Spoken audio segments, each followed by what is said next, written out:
Hey, I'm Alex Radcliffe from Board Game Co. And today, this set may look completely different to you because it's not my set. We're currently on the set of Board Game Coffee. That's right. That's us right here. Yeah, Board Game Coffee. I came with on brand. I came with Coffee Riding Unicorn because that's the closest thing I have right now. And then we have Daryl Andrews over there. Daryl Andrews, who's a notable designer, I believe, is what you are. I try. You try. I try. He takes notes. He's a designer that takes notes. Takes notes. So this is a video series I've done a few times and hope to do again. This is going to be the top 10 worst games in Board Game Coffee's collection. I almost said Board Game Co, by the way, because it's like so all closer. You just have like 4 letters extra. Four extra. Yeah, that's all it is. But anyways, the top 10 worst games in Board Game Coffee. It's still every single time I try to have to like focus. Board Game Coffee's collection. To that end, Daryl's picked 5 games. I've picked 5 games. We're just gonna critique a bunch of games that we personally did not particularly enjoy or drop on the floor. What was it? Even that? I don't know. That was a cable. Either way. So, I'll go ahead and start us off. I'm going to start us off with a game that I don't even know if you've played because this one's in Shrink. Which is correct. Bargain Quest. Yes, I have not played Bargain Quest, but look how cute that art is. It's adorable. The art's adorable. Art is lovely. Yeah, that's why. Like, I picked up this game. I saw a good review of it. I picked it up. I was like, this game looks delightful. It looks amazing. And it's... Joe, have you played this game? I have. And... I don't know why. I don't love this game. All respect to all the design. I understand the world building. The idea is you're basically playing as adventurers, supplying goods and things to the people going on adventures. So you're not the people going on the quest destroying dragons. You're supplying the people going on quests destroying dragons. Sounds like a very fun premise. Yeah. But this is like minimal number crunching, minimal stat boost. It's a whole bunch of work for very minimal return on what's actually happening in the game, in my opinion. Now, I don't know if this matters, but when I got this from Kickstarter, it came with a bunch more boxes. Oh, did yes. Did those boxes make it any better? I wouldn't know. I'd have to like the game more to give it a shot. Well, it's like viticulture, right? You play viticulture 4 times, you're like, eh. Then you get Tuscany, and you're like, hey, much better. Much better. We're going to have a whole different video. Viticulture 4 times and it's boring? I felt after I played it 4 times, without Tuscany, I felt after 4 times, I was like, I've seen it all. Yeah. I like Tuscany, don't get me wrong, but Viticulture, boring after 4 plays. This is not about the top 10 things you're wrong about. This is about the top 10 worst games in Board Game Coffee's collection. So, that's going to be my number 1. Bargain Quest. All right. To you, sir. We're going to alternate. I'm gonna give a shout out a game in your collection that maybe you should reconsider. You know, I might have some bias. I don't know. But Sinister Six, I had big expectations for. Okay. And it fell short. It fell short for me. So this one I'm not familiar with. How does this one play? Yeah, Sinister Six, you're working together as the villains. He knows either. I don't know either, yeah. I question the rules. Yeah, you're working... There's actually 10 of the villains, and you're working against Spidey. And Spidey could be in Gwen or Morales form, or classic Spidey, and you're pulling off heists. It's basically a heist game where you're fighting and pulling off jobs and trying to get the most loot, but it's semi-cooperative because even though you're working together, you're trying to have the most loot because you're a villain. I hate semi-cooperatives. Semi-cooperatives They can be inherently problematic, so... Have you played this one? Yeah, this I have played. I was taught by the designer himself. Yeah. Whoever that is. Whoever that is. Yeah. I might have even played. So what is it about the game that disappoints other than the semi-co-op aspect? I mean, I love the molds in the game and the gameplay, but I remember, for instance, Tom Vasel hated it, and that was an opinion. And others that, especially on the semi-cooperative side. Yeah, the semi-cooperative thing is a big strike. There are some semi-cooperative games that are great, but it can take away from the drive to do what you're supposed to do, if not. Sure. My rule of thumb is actually just don't play games with those people, but play with people that just like to have fun, and then usually that becomes a fun time. I think that what could bring down a semi-cooperative game is you get that one person that's like, I'm just gonna wreck it. Someone who's just saboteur. Yeah, and it's like, cool, let's play a saboteur game then. That's like the concept, like, how do you handle people who cheat? Don't play with them. Don't play with them. My number 2 is going to be Harry Potter Hogwarts Duel. Harry Potter Defense Against the Dark Arts. Have you played this one? No, but I played the bigger brother? one. Yeah. The bigger one. So yeah. Harry Potter is called Defense Against the Dark Arts. No, the other one's called Harry Hogwarts Potter Battle. Hogwarts Hogwarts Battle. Battle, That's yeah. the one. This is going to be a deck building game, and by the way, the two are exactly the same. If you played one, you played the other. This is just 2-player and head-to-head instead of cooperative. But the deck building's there. The deck building's the same. The cards are the same. The structure is the same. It's basically the world of Harry Potter. But the other one's so good. Ooh. The other one, so this one, my opinion on this one is biased because the person who plays this game the most, the person who plays this game with me the most is going to be my daughter, who loves this game, Okay. and she's not the fastest at making decisions in this game. And this game, I think, runs longer than it should to begin with. I think Harry Potter... Sounds like the problem's your daughter. It does sound like a problem with my daughter. But Harry Potter Hogwarts Battle is a game that... Play better. Harry Potter Hogwarts Battle is a game that I enjoy but don't love. This one takes that, makes the gameplay longer. I already think this is a strike down from the original. It makes the gameplay longer. The core is there. Play Star Realms. Play Shards of Infinity. Play any of it. Play Valkyrian Guilds. There's a bunch of other simple deck building games. Yeah, that one. Up there. Yeah. Or don't even play a deck builder. What? Get it. Because I don't want to just do dishes while, rinse, wash, repeat. And Do you that's even design basically games, a deck bro? builder. No. Yeah. Not deck builders. I think this is not the worst game, not the best game, and I love my daughter. Monster. Up to you, Daryl. Okay. Well, I'm going to chain it together. Unfortunately, same publisher as the last one. I feel like Spin Master might not like me anymore after fair. this. But Titanic, it is taking after the movie, and you are competitively racing around the different levels of the sinking Titanic ship. Sorry, spoiler. If you didn't know that the Titanic sank, I don't know where you've been. In this version, you get to play as the iceberg. Yeah, Trying to take down the Titanic. it's like Vast, Yeah. like the cave. But no, the game is you're running around the different rooms. There's some interactive cards. There's some different missions. Some people really hate having fun. And so, especially the interactive missions, some people really hate. So you're saying this game isn't fun for people who like fun? Well, who don't like fun? They don't like fun. Yeah, so it's really problematic if you're the type of gamer who is like anti-humor, if you don't like to smile or sing. So all I'm hearing so far is this is a game about a ship that went down. Yeah. With hundreds of thousands of deaths or whatever it is. Yes. And it's really fun. It's really fun. It's really fun. So- People who don't like So funny if you moments don't in like their that, games, I wouldn't recommend playing this I'm game. seeing a trend of Daryl it's not like he doesn't want these games in my collection. He doesn't want these people in my collection of people I play so with. far, you don't like people. Yeah. I'm critiquing my daughter. The games are great. Here are my games. They're fantastic. The problem's with you. Well, going on from more movies, like there's a whole lot of movies going on here. Yeah. Because we got Villainous.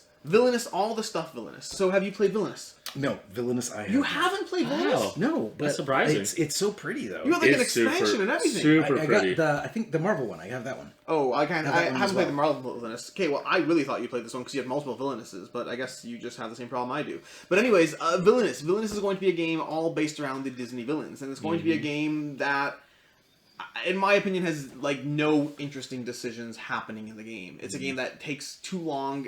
First of all, it takes too long. My theme at this point is just some games take too long. But it has delightful artwork, and it should be a game that's primed for tons of content and expansions. That has tons of content and expansion, but all based around gameplay decisions that don't seem that interesting. It's all about every player has their own board, every player has their own interaction with other boards. I've never felt when I played this game that I made a decision that was interesting. Maybe the problem's with the people again, but I don't know. I don't know. Have you played Villainous? I have. And what do you think of it?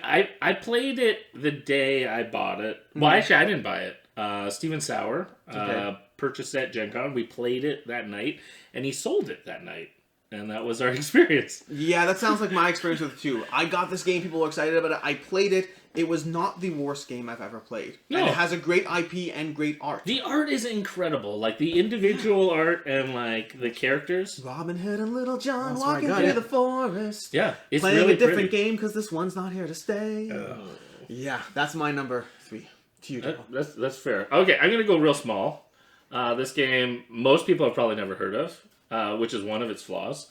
Caffeine Rush. My favorite part, talking about Steven Sauer, who purchased Villainous, his hands are featured on the back of this box.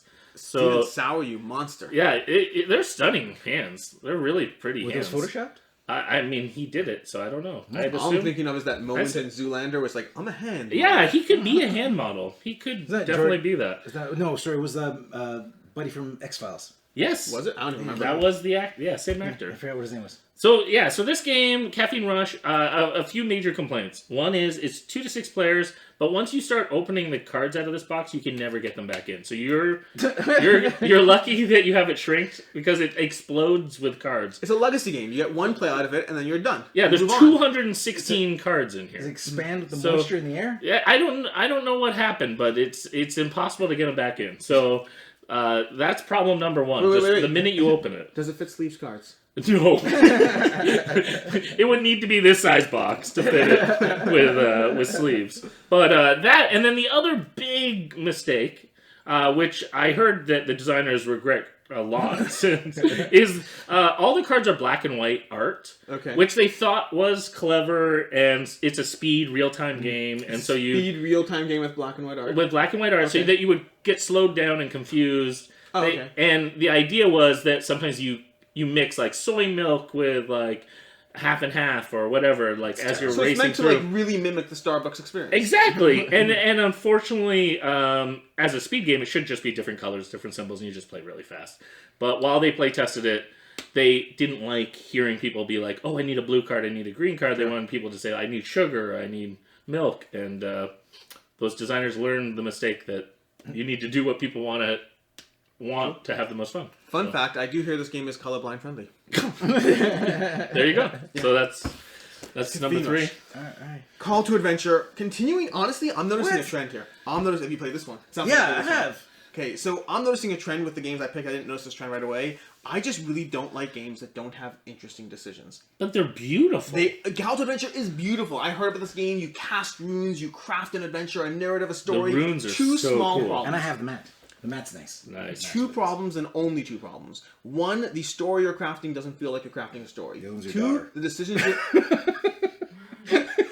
She's so slow. Seriously. Tell better The stories. decisions you're making don't feel interesting. So the story's not there, and the decisions aren't interesting, which means you're left with beautiful art and a premise that is wonderful and a game that's okay.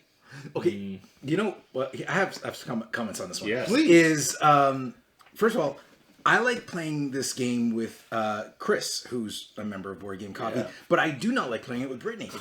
Okay. Wow. Hi, Brittany. How do you Brittany. feel with that? Brittany. That's fair. Brittany's so Is that because Brittany has taste? no. Here's the thing, Brittany. See? He understands me. Yeah. Go ahead, you. Brittany, this is just like one of our previews. The thing is, this game here. When this game was coming out and they had the how to play video, I think it was for the Kickstarter. I think it said at the very end, the original video, it said, tell your story at the end based on what you put Yeah. together. And then whoever told the best story won. And I was Yeah. like, that's bullshit. Yeah. But that's not in the Sounds- rules here. No. So that's removed. So which is Yeah. excellent because that was a bullshit rule. That was concerning. But the idea of telling the story at the very end, I did not care for. Right. Like, how me and Chris were playing it were, as we were doing it, we were making up stories as we were going. And that made it so much more interesting. Where it's like, okay, and you don't know what your story's going to be. And you're going to put a card down and you're going to be like, you know, okay, I was raised in the wild and I was brought in by this priest who taught me how to be a lumberjack. Whatever. You just go as you go. I don't remember That's what the cards quite are. the quest. Yeah, so you make it the story up as you go, and I found it more interesting. We had some great laughs because everything like Chris did, even his own story spun into this like catastrophe, and I thought it was hilarious. Awesome. But Brittany, no offense to my beautiful wife, she is not a role player person. Fair. She would play a card down and be like, "I am carrying an axe through the forest," because that's what the card is. That's has what the on I it. understand exactly why Brittany and I don't like this game now. Because Lack of imagination. yes, give me like a world to actually live in. Give me a real story. You want me to make up my own story, and you want me to pay you for the privilege? You had to work at it. Oh my gosh, you have to work at it indeed. A Call to Adventure is a game that I'm sure many RPG-esque players find delightful, and apparently you and your buddy. But it's not for me. All right. My number 4, Still in Shrink. Yeah, so you saved yourself the trouble of playing this. Saved yourself. It is pretty. I will say that. It's definitely pretty. It's really pretty. Shout out to Kwanchai, who did a great job, and the publisher did a great job. And really, it's a failure of the designers on this one because. In what sense? Well, it's really a lot of people don't like. It's like playing two games. Okay. And a lot of people want one narrative, one story experience. There's two halves. Some people don't want any story experience. No, exactly. I mean, we've heard, don't use any imagination. People especially hate. I've seen forums about this. Hate. Shout out to come on.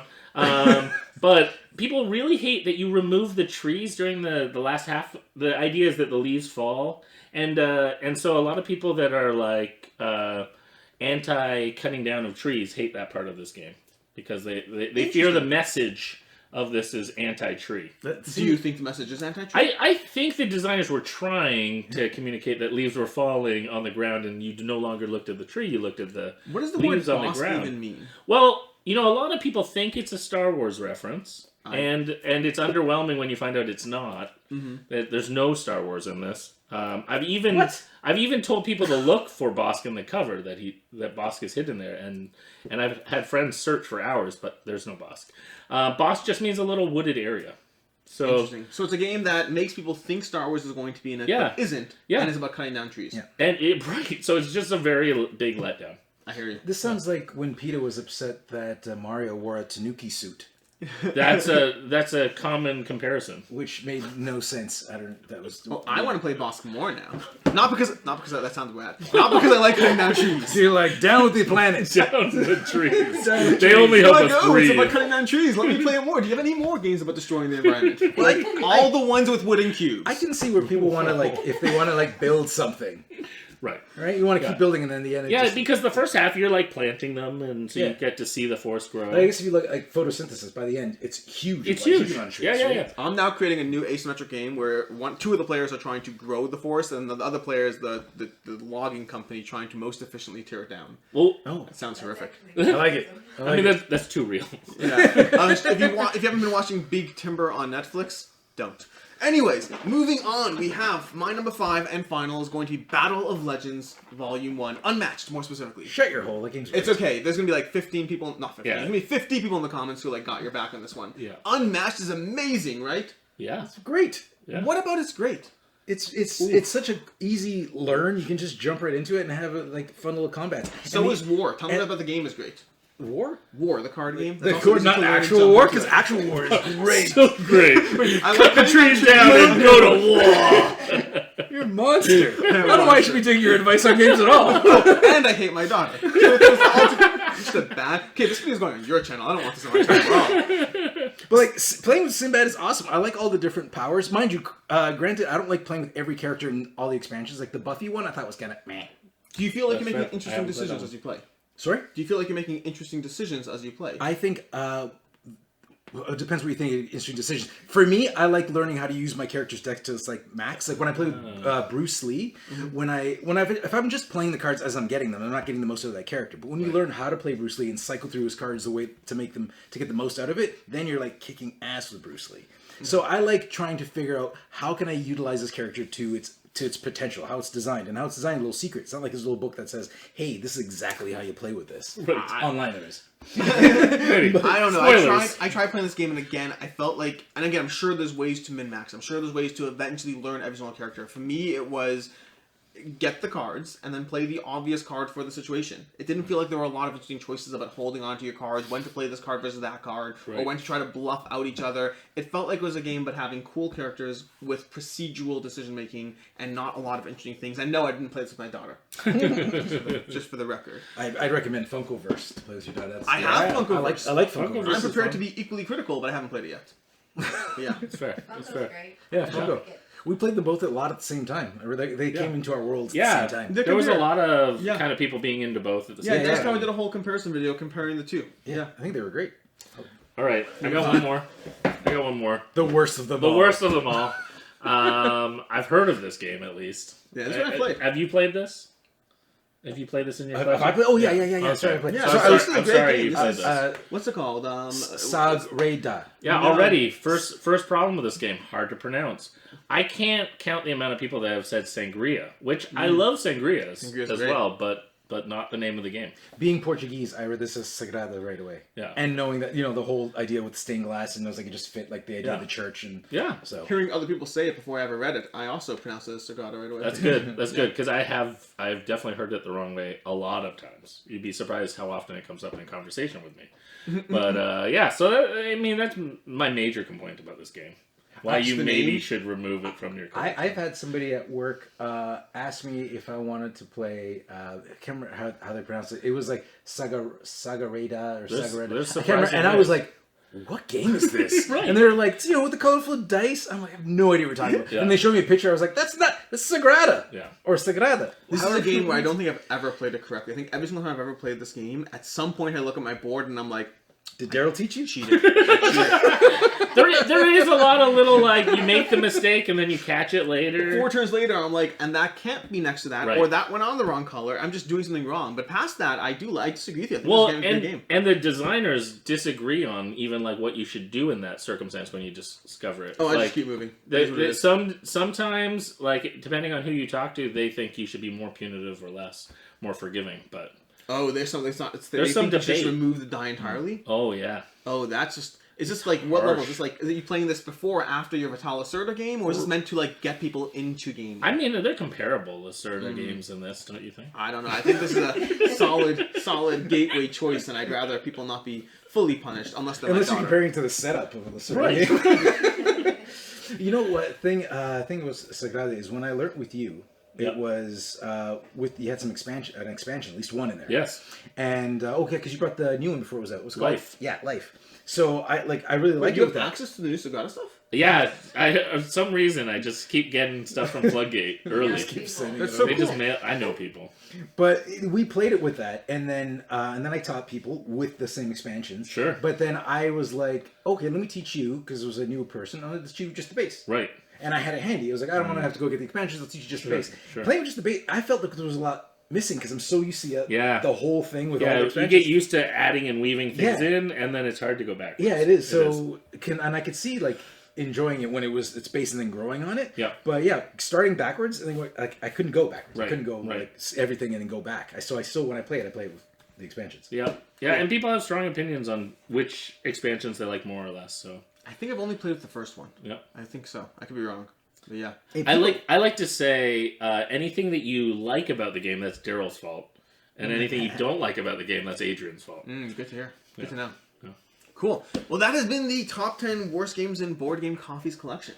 Which ones do you think we're most wrong about? Seems like Unmatched you really well, like. yeah, Unmatched. You're Yeah, definitely you seem defensive there. you're Yeah, you definitely, seem defensive of that one. definitely wrong about Unmatched. It's like shut your mouth or something like that happened when I pulled this one out. and I have a hard time like I don't know how to argue with you because your games like I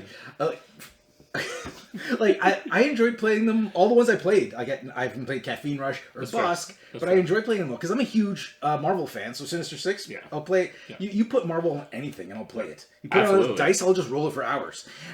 And like we did the Titanic playthrough, we had people over. That was a lot of fun. Yeah, and people really It came down to the wire. yeah, it did, and it was like so.